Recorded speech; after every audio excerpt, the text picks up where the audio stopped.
பார கருணாகரம் व्रजयुवति गिरैवं प्राप्त्य लाभान् मुनीन्द्रे विलपति कथमेवं खिद्यते देहपाते भवति तव यदिष्टं कृष्णपुर्यां स्थितं मां भज सुखमिति वाचा शांतिमान शास्तिनस्तत् कवसम कनेक्ट நேயர்களுக்கு நமஸ்காரம்.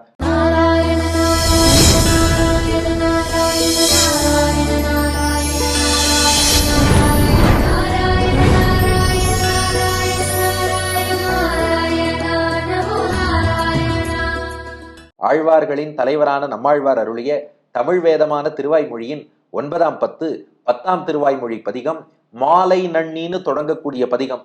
அதன் 10வது பாசுரத்தை இன்றைய தினம் நாம் காண உள்ளோம். இந்த 10 பாசுரங்களிலுமே நமக்கு முக்தி அளிப்பதற்காக, வைகுண்டம் தருவதற்காக திருக்கண்ணபுரத்தில் சௌரிராஜனாக பகவான் காத்திருக்கிறார் என்பதை நம்மாழ்வார் நமக்கு உணர்த்தி வருகிறார். ஒவ்வொரு பாட்டுல ஒரு காரணமும் சொன்னார். இப்போ 10வது பாசுரம் நிறைவு பாசுரம். இதுல ஒரு காரணம் சொல்றார். அவ்வளோ பெரிய சர்வேஸ்வரன் நமக்காக என் திருக்கண்ணபுரத்துல காத்திருக்காருனா ஏன்னா அவர் லக்ஷ்மியை திருமார்பில் கொண்டவர். அவர் திருமார்பை நன்னா சேவிச்சு பாருங்க. கண்ணபுர நாயகி தாயார் தனிக்கோவில் நாச்சியாராக மட்டும் இல்லை, சௌரிராஜ பெருமாள் திருமார்பிலேயே வசிக்கிறாள். லக்ஷ்மி யாரு? கருணையே வடிவெடுத்தவள். கருணையே வடிவெடுத்த லக்ஷ்மி திருமார்பில் உட்காண்டிருக்காருன்னா என்ன அர்த்தம்? உள்ளத்துக்குள்ளேயும் கருணை நிறைய இருக்குன்னு அர்த்தம். அப்போ தயை, கருணையே வடிவெடுத்த தாயார் அவரோடு இருப்பதால் தான் அந்த கருணையோடு நமக்காக திருக்கண்ணபுரத்தில் காத்திருக்கிறார். இதை உணர்த்துவதுதான் 10வது பாசுரம். உங்கள் மனத்திரையை திறந்து கொள்ளுங்கள். காட்சி திருக்குருகூர், தாமிரபரணி நதிக்கரை, ஆழ்வார் திருநகரி, திருப்புலி ஆழ்வார் புளியமரத்தடியிலே நம்மாழ்வார் மானசீகமாக அங்கிருந்து புறப்படுகிறார். நேரா காவிரிக்கரை திருக்கண்ணபுரத்தை வந்து அடைகிறார். அங்கே 7 மதில்கள், அந்த நாள்ல கடற்கரை வரை இருக்கக்கூடிய 7 மதில்கள். அதை கடந்து உள்ளே செல்கிறார். நீணிலா முற்றம், கண்ணபுர நாயகியின் கேள்வன் சௌரிராஜ பெருமாள், கணபுரத்து கருமணி திருமார்பிலேயே பிராட்டியோடு இருக்கிறார். நமக்காகத்தான் கருணையோடு காத்திருக்காருன்னு புரியுது.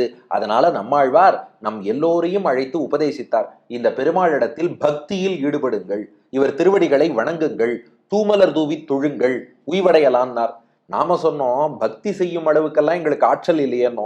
பரவாயில்ல, சரணாகதி செய்யுங்கள், எங்களால எதுவுமே பண்ண முடியாது, நீ பார்த்து அனுகிரகம் பண்ணுன்னு சரணாகதி செய்யுங்கள், சௌரிராஜ பெருமாள் காப்பார், வைகுண்டம் தருவார்னார். நாம சொன்னோம் சரணாகதி பண்றதுக்கும் ஒரு மன உறுதி, நம்பிக்கை இதெல்லாம் வேணும். எங்களுக்கு அதுவும் கிடையாது. பெருமாள்கிட்டயே சரணாகதி பண்ணிட்டு இருந்தாலும் காப்பாத்துவார மாட்டாரோ, இருந்தாலும் கஷ்டம் வந்துருமோ சந்தேகப்படுறோம் இல்லையா? இப்படியெல்லாம் சந்தேகப்படுறவா சரணாகதி பண்ணவும் லாயக்கு இல்லை. அப்போ நாங்க பக்தி செய்வதற்கான ஆற்றலும் அன்பும் எங்கள்கிட்ட இல்லை, சரணாகதி செய்வதற்கான நம்பிக்கையும் மன உறுதியும் இல்லை. எங்களை போட்டு எதுக்கு திருக்கண்ணபுரம் வாங்கோன்னு அழைக்கிறீங்களே, நாங்கள்லாம் என்ன பண்ண போறோம்னோ. அதுக்கு 10ஆம் பாட்டில் நம்மாழ்வார் பதில் சொல்கிறார். பரவாயில்ல, நீங்க பக்தி பண்ணலைனாலும் பரவாயில்ல, சரணாகதியே பண்ணலைனாலும் பரவாயில்ல, திருக்கண்ணபுரம்ங்கிற திவ்ய தேசம் இருக்கு இல்லையா, திருக்கண்ணபுரம் திவ்ய தேசத்தின் திருநாமத்தை சொல்லுங்கள், பெருமாள் அனுகிரகம் பண்ணுவார். ஏன்னா இப்ப நம்ம சரணாகதி பண்ணி பெருமாள் அனுகிரகம் பண்ணார்னா, இப்ப நாம பண்ண சரணாகதிக்காகவா அனுகிரகம் பண்றார்? அது அவர் கருணையாலதான் கொடுக்கிறார். ஏதோ நம்முடைய ஒரு சமாதானத்துக்கு ஏதோ சரணாகதி பண்ணேன் பேருக்கு பண்றோம், அது கூட உங்களால பண்ண முடியலையா? திருக்கண்ணபுரம் என்று அந்த திருத்தலத்தின் திருநாமத்தை சொல்லுங்கள். பெருமாளுடைய ஊரை சொன்னாலே, என் ஊரை சொன்னாய் பேரை சொன்னாய் என்று சுவாமி பிள்ளலோகாச்சாரியார் ஸ்ரீவச்சன பூஷணத்தில் தெரிவிக்கிறார். பெருமாளுக்கு தன் திருநாமத்தை சொல்றதை விட தன் ஊர் பேரை சொன்னா ரொம்ப பிடிக்குமா. திருக்கண்ணபுரம்னு க்ஷேத்திரத்தின் திருநாமத்தை சொல்லுங்க. சௌரிராஜ பெருமாள் எல்லோருக்கும் அனுகிரகம் பண்ணுவார், பாப்பங்களை போக்குவார் என்பதை தெரிவிக்கிறார். 10வது பாசுரம் பெருமாளுடைய திருத்தலத்தின் திருநாமத்தை சொன்னாலே அருள் கிடைக்கும் என்பதை உணர்த்தும் பாசுரம்.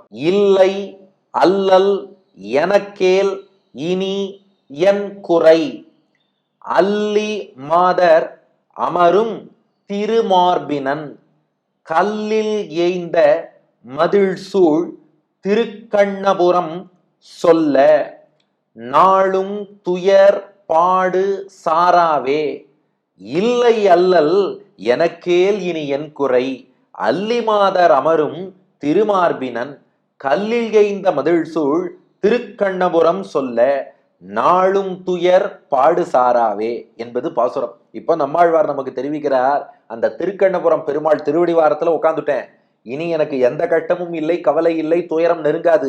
அதே போல நீங்களும் நிம்மதியா வாழணுமா, அவன் அருள் பெற்று பாபங்கள் நீங்க பெற்று வைகுண்டம் பெற்று உய்ய வேண்டுமா, திருக்கண்ணபுரம் என்ற க்ஷேத்திரத்தின் திருநாமத்தை சொல்லுங்கள். இல்லை அல்லல். அல்லல் அப்படின்னா கஷ்டம் துன்பம்னு அர்த்தம். இல்லை அல்லல்னா எனக்கு எந்த கஷ்டமும் இல்லை, எந்த துன்பமும் இல்லை, கண்ணபுரம் சென்றேன், கவலையெல்லாம் மறந்தேன், கண்ணனின் சந்நிதியில் எந்நேரமும் இருப்பேன், இல்லை அல்லல், எனக்கு எந்த துன்பமும் இல்லை. அது மட்டுமா, எனக்கேல், இந்த இடத்துல ஏல் அப்படிங்கிறது தன்னுடைய மகிழ்ச்சியை வெளிப்படுத்துகிறார் நம்மாழ்வார். ஒரு அசைச்சொல். எனக்கு ஏல், எனக்கு திருக்கண்ணபுரம் பெருமாள் திருவடிகளை பற்றிய எனக்கு இனி இதுக்கப்புறம் என் குறை, என்ன குறை வரப்போறதுன்னார். ஏன்னா பகவானை அனுபவிப்பதற்கு தடையாக இருக்கும் பாபங்களை அவரே போக்கி கொடுத்து திருக்கண்ணபுரத்துல நம்மாழ்வார தன் திருவடிவாரத்திலேயே பெருமாள் உட்கார வச்சு எனக்கு நித்திய கைங்கரியம் பண்ணுன்ட்டாராம். அதனால இப்ப நம்மாழ்வார் என்ன சொல்றார், தடையான பாபங்களை போக்கி திருக்கண்ணபுரத்துல நிரந்தரமா பூர்ணமா கைங்கரியத்தை பகவான் கொடுத்ததுக்கு அப்புறம் இனி என் குறை, அதாவது இதுக்கப்புறம் இன்னும் என்ன குறை, இன்னும் வைகுண்டம் போய் அனுபவிக்கணுங்கிற விருப்பம் கூட இருக்க போறதா? ஏன்னா வைகுண்டம் போய் எப்படி பெருமாள் அனுபவிக்க போறோமோ அந்த அனுபவத்தை திருக்கண்ணபுரத்திலேயே திருவடிவாரத்துல உட்கார வச்சு கொடுத்துட்டாரே, எனக்கேல் இனி என் குறை, இனிமே என்ன குறை இருக்க முடியும்? ஏன்னா எல்லாருக்கும் அந்த ஒரு குறை இருக்கும், இனிமே வைகுண்டம் போகணும், அங்க போய் பெருமாளை அனுபவிக்கணும், அது இன்னும் கிடைக்கலையேங்கிற குறை இருக்கும். ஆனா திருக்கண்ணபுரம் பெருமாளுடைய ஏற்றம் என்னன்னா, அங்கேயே திருவடிவாரத்துல உட்கார வச்சாராம். நீ வைகுண்டத்துல எத்தகைய ஆனந்தத்தை பெறுவாயோ, எப்படி தொண்டு செய்வாயோ, இங்கேயே பண்ணி அனுபவிச்சு கொண்டார். அதனால எனக்கு இனி என் குறை, அதனால எனக்கு இனிமே எந்த குறையும் இல்லைங்கிறார் நம்மாழ்வார். அப்ப பாருங்க, அனிஷ்ட நிவிருத்தி இஷ்ட பிராப்தின்னு ரெண்டு விஷயம் சொல்லுவா. வேண்டாத விஷயங்கள்லாம் விலகணும், விரும்பிய விஷயங்களும் கிடைக்கணும். இப்போ இல்லை அல்லல், வேண்டாததாகிய துன்பங்கள் பாபங்கள் கவலைகள் துக்கங்கள் அதெல்லாம் ஒரு பக்கம் போக்கி கொடுத்துட்டார் பெருமாள். எனக்கேல் இனி என் குறை, இனி குறையே இல்லை என்று சொல்லும் அளவுக்கு விரும்பிய கைங்கரியம் பகவத் அனுபவம் பூரணமா வைகுண்டத்தில் எப்படி அனுபவிப்போமோ அதையும் கொடுத்துட்டார். அதனால கஷ்டமும் தீர்ந்தது. புதுசாக இனிமே ஒரு குறை, ஒரு அடைய வேண்டிய விருப்பம் அப்படியும் எதுவும் இல்லை. எல்லாம் பெருமாள் ஏன் பண்ணார்னா, அவராவா பண்ணுவார்? திருமார்பில் இருக்கக்கூடிய மகாலட்சுமி தாயார், அந்த தாயார் இந்த குருகூர் சடகோப்பன் நம்மாழ்வாருக்காக பரிந்து பேசினாள். பேசினதால இத்தனையும் கொடுத்துட்டார் சௌரிராஜ பெருமாள். அல்லி மாதர் அமரும் திருமார்பினன், எல்லாத்துக்கும் காரணம் திருமார்பில உள்ள தாயார். அவள் எப்படிப்பட்டவள்னா அல்லி மாதர். இந்த இடத்துல அல்லி என்றால் மலர்ந்தன்னு அர்த்தம், மலர்ந்த தாமரை பூவை குறிக்கிறது. மாதர் என்றால் மாது பெண்ணுன்னு அர்த்தம். அல்லி மாதர்னா தாமரையில் வீற்றிருக்கும் பெண், பூமன்னு மாது, அதான் அலர்மேல் மங்கைன்னு சொல்றோம் இல்லையா, அதுதான் அல்லி மாதர். தாமரையிலே வீற்றிருக்கும் பத்மப்பிரியே பத்மினி பத்மஹஸ்தே பத்மாலயே பத்மதலாய தாட்சி என்று தாமரையாள் என்றே கொண்டாடப்படும் மகாலட்சுமி தாயார் அந்த அல்லி மாதர், தாமரையில் வீற்றிருக்கும் தேவி. அது எதுக்கு இவ்வளவு கஷ்டப்பட்டு சொல்லணும்? லக்ஷ்மின்னு நேரா சொல்லிடலாமே, திருன்னு சொல்லிடலாமே, அல்லது திருமகள், எத்தனையோ வார்த்தைகள் இருக்கு. அது ஏன் அல்லி மாதர்னு சொல்லணும்னா, தாயார் ரொம்ப மென்மையானவளாம். எவ்வளவு மென்மைனா, அவள் அமர்ந்திருப்பது தாமரைனா பாத்துக்கோங்க. ஏன்னா நாம உட்கார்ற ஆசனம்ங்கிறது நம்மை விட வலிமையா கடுமையா இருந்தாதான் நம்மளை தாங்கும். அந்த மகாலட்சுமியை பொறுத்தவரை அவள் அமரும் ஆசனமே மென்மையான தாமரை. அந்த தாமரையின் உட்புறத்தில் அவள் அமர்கிறாள் என்றால் எவ்வளவு மென்மையானவளா இருப்பா. அவ்வளவு மென்மையான அந்த மகாலட்சுமி தாயார் அல்லி மாதர், தாமரையின் உட்புறத்தில் அமரும் அந்த மகாலட்சுமி அமரும் பெருமாள் திருமார்பிலும் அமர்கிறாள் என்றால் அப்ப அந்த பெருமாளுடைய திருமார்பும் அத்தகைய மென்மையோடு இருக்கும் அல்லவா. அதே சமயம் வலிமையும் உண்டு திருமார்பில், அதுல குறையில்ல. ஆனா மென்மைன்னு பார்க்கும்போது தாமரையில் உட்காரும் பிராட்டி அல்லி மாதர் அமரும் இதே பெருமாளுடைய திருமார்பிலும் அமரும்படியான திருமார்பினன். வெறும் மார்பில்ல, திருமார்பினன். ஒண்ணு திருங்கிற லக்ஷ்மி அமர்ந்ததாலே திருமார்பு, தமிழ்ல திருனா அழகுன்னு அர்த்தம். திருமார்பினன், அல்லி மாதர் அமரும் லக்ஷ்மி வந்து உட்கார்ந்ததாலே திரு அழகு கூட பெற்ற மார்பினன், திருமார்பை கொண்டவர். அப்போது ஏற்கனவே மார்பு அழகாத்தான் இருக்கு, ஆனா லக்ஷ்மி உட்கார்ந்ததால இன்னும் அழகு சேர்ந்து திருமார்பாக ஆனது, அல்லது திரு உட்கார்ந்ததாலே திருமார்பாக அடுத்து. எதுக்கு இதை நம்மாழ்வார் குறிப்பிடுறாருனா, அந்த லக்ஷ்மி எப்போதும் சௌரிராஜ பெருமாள் திருமார்புல நித்தியவாசம் பண்ணுவதால இந்த சரணாகதி பண்ணணும்னு வரவாள்லாம் கால நேரமே பார்க்க வேண்டாம்.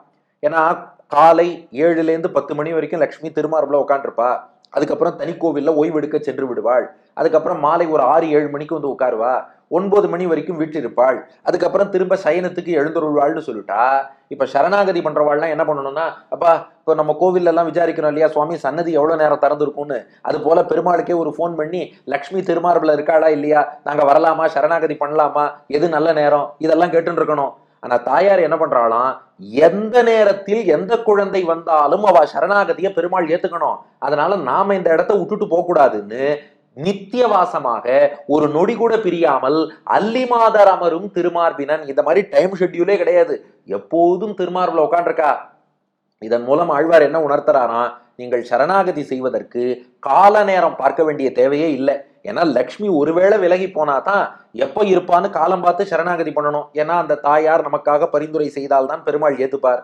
இங்க அந்த ப்ராப்ளம் இல்ல, எப்போதும் லக்ஷ்மி இருப்பதாலே எப்ப வேணாலும் சரணாகதி பண்ணலாம். என்ன ஒண்ணு, நமக்கு ருச்சி விருப்பம் வரணும், அதுதானே வரமாட்டேங்கிறது. கால நேரம் பார்க்காமல் எந்த நேரம் வந்தாலும் நமக்காக பிராட்டி பரிந்து பேசி நம்மை அவனோடு சேர்த்து வைப்பாள். பெருமாள்கிட்ட தாயார் சொல்றாளாம், ஒருவேளை நாம குற்றமே செய்து விட்டு வந்தாலும் ந கஷ்டின் அபராத்தியதி என்பாரும் அருகே உண்டு. நம்புள்ள வீட்டுல விளக்கிறார். ஸ்ரீராமாயணத்துல ஹனுமானிடம் சீத்தை சொன்ன வார்த்தை, அசோகவனத்துல சீத்தையை பார்த்து ஹனுமான் கேட்டார், இந்த ராமராவண யுத்தம் எல்லாம் பூர்த்தி ஆயிடுத்து, ராமன் ஜெயிச்சுட்டார், வெற்றி செய்தியை சொன்னார் ஹனுமான். சீத்தையிட்ட ஒரு வரம் கேட்டார், இந்த அசோகவன அரக்கிகள்லாம் உங்களை போட்டு 10 மாசமா படுத்தினாலே ஒரு அனுமதி தாருங்கள், அத்தனை பேரையும் துவம்சம் பண்றேன்னார். ஆனா சீத்தை ஒரே வார்த்தை பதில் சொல்லிட்டா, இல்லப்பா, பாப்பா நாம் வா சுபா நாம் வா வதார்ஹானாம் பிளவங்கமா காரியம் கருணமாரியேன கஷ்டின் அபராத்தியதி. இந்த உலகத்துல யார் தாண்டா தப்பு பண்ணல. மேலும் அவர்கள்லாம் ராவணன் இட்ட கட்டளையை செஞ்சாலே ஒழிய அவர்களுக்கா என் மீது எந்த கோபமோ வெஞ்சன்ஸோ ஒன்றும் கிடையாது, அவர்களை மன்னித்து விட்டு விடுன்னு சொன்னாள் சீத்தை. ஆகையினால அப்படி ஒரு தங்கிட்டு அபச்சாரப்பட்ட அரக்கிகளை கூட மன்னிக்கும் அளவுக்கு அவ்வளவு கருணை உள்ளவள் அந்த பிராட்டி. அவ திருமார்புல உட்காண்டிருக்கா, தைரியமா சரணாகதி பண்ணுங்கன்னார். நாம சொன்னோம், அங்கதான் சுவாமி ஒரே ஒரு பிரச்சனை, சரணாகதி பண்ற அளவுக்கு எங்களுக்கு மன உறுதி இல்லையே. இப்ப பக்தி யோகத்துல ஈடுபட வேண்டும் என்றால் அதற்கு ஒரு அதிகாரம், சக்தி, ஆற்றல் இதெல்லாம் வேணும், அதுவும் எங்கள்கிட்ட இல்லை. சரி, அது இல்லை, சரணாகதி பண்ணலான்னு பார்த்தா அது சரணாகதி பண்றதுக்கும் பெருமாள்கிட்ட ஒரு நல்ல நம்பிக்கையும் மன உறுதியும் வேணும், அதுவும் கொஞ்சம் தடுமாறுறது, ஆட்டம் காட்டுறது, என்ன பண்றதுன்னு கேட்டோம். அப்படியா, திருக்கண்ணபுரம்ங்கிற திவ்ய தேசத்தின் திருநாமத்தை சொல்லுங்கள், அதான் பாட்டின் 2வது பாதி. அப்போ பாட்டின் முதல் பாதியில என்ன சொன்னார், தம் அனுபவத்தை முதல் அடியில சொன்னார், எனக்கு கஷ்டமும் எடுத்து விரும்பிய கைங்கரியமும் கிடைச்செடுத்து குறையில்லை. அதற்கு மேல 2வது அடியில பெருமாள் திருமார்பிலேயே லக்ஷ்மி இருக்கா, ஏத்துப்பா சரணாகதி பண்ணுங்கன்னார்.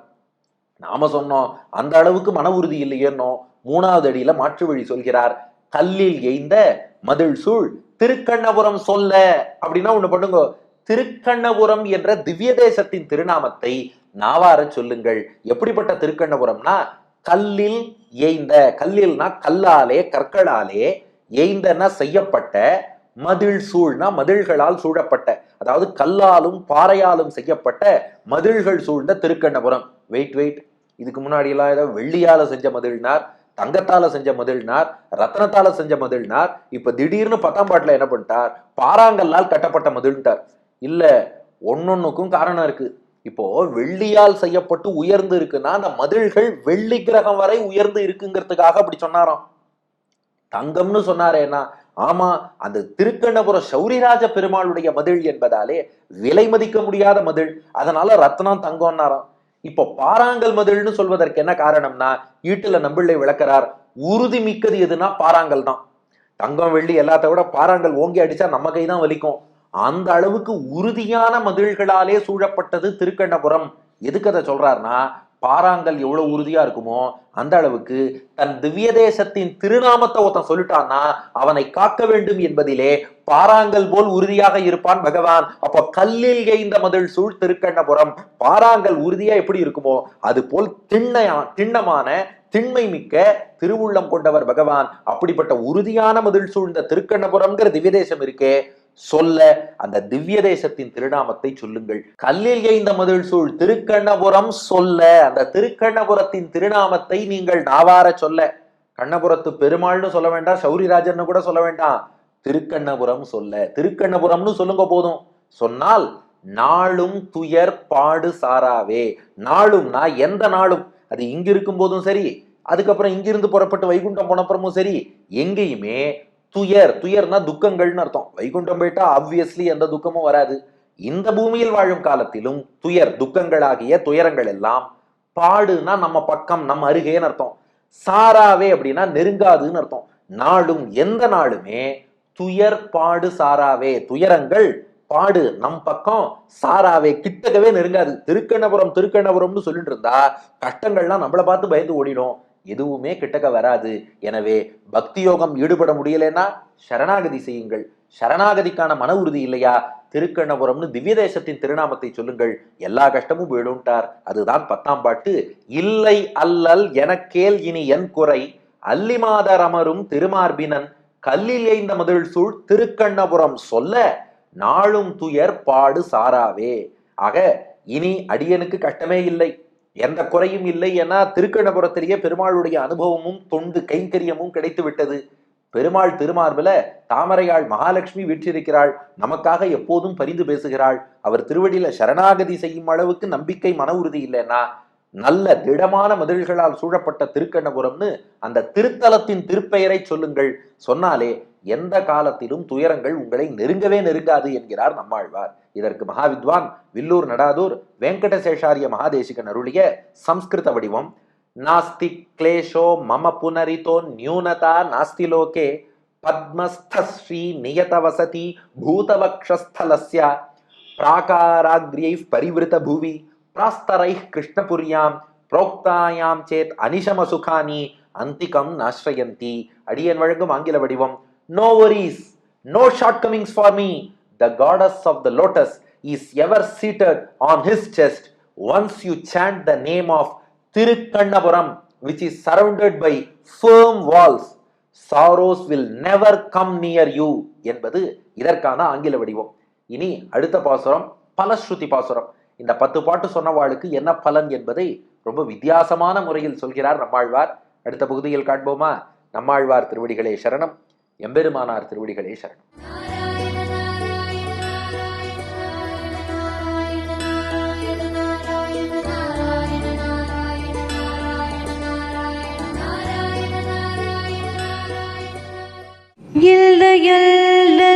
எனக்கேல் இனி என் குறை, அல்லிமாதர் அமரும் திருமார்பினன், இல்லையல்லல் எனக்கேல் இனி என் குறை, அல்லிமாதர் அமரும் திருமார்பினன், கல்லிலேந்த மதில் சூழ் திருக்கண்ணபுரம் சொல்ல, நாடும் துயர் பாடு சாராவே.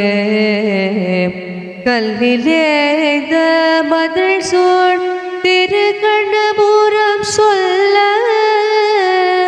நாடும் துயர் பாடு சாராவே.